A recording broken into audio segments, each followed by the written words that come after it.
I want to turn to the lead story in the Irish Independent today. The headline is "Railway lines will be shut in rescue plan." Irish Rail apparently have earmarked 4 train routes to be closed if a serious shortfall in its funding is not repaired. The lines are Limerick to Ballybrophy, Limerick Junction to Waterford, Ennis to Athenry and Gorey to Rosslare. The lines are costing between 4.4 and 5 million a year each. Ennis to Athenry being the exception. I think that's costing about €3 million a year.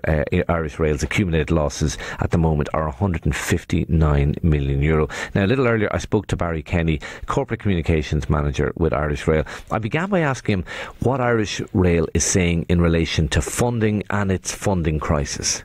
I suppose, Shane, what we're seeing is what we've been seeing over quite a number of the most recent years, is that we are underfunded significantly to the tune of about €100 million per annum for the network that we maintain and the services that we're contracted to provide. It's not us putting on a poor mouth. That is something that the Department of Transport has said, and the National Transport Authority has said through the Rail Review report, which was published last November.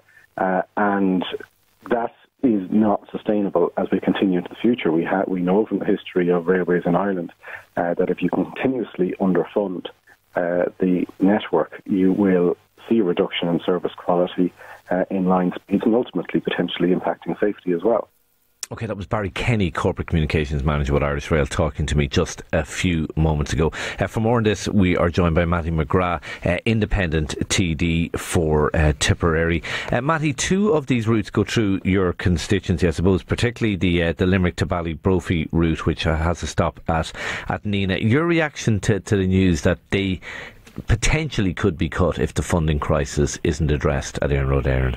There's no potentially about it. They will be cut. We've been got ready for this, in leaks and kind of murmurs and rumours for the last while. Look, you can't justify the cost that you outlined there on the Limerick Ballybrophy Road per passenger per trip of nearly €700. I think you said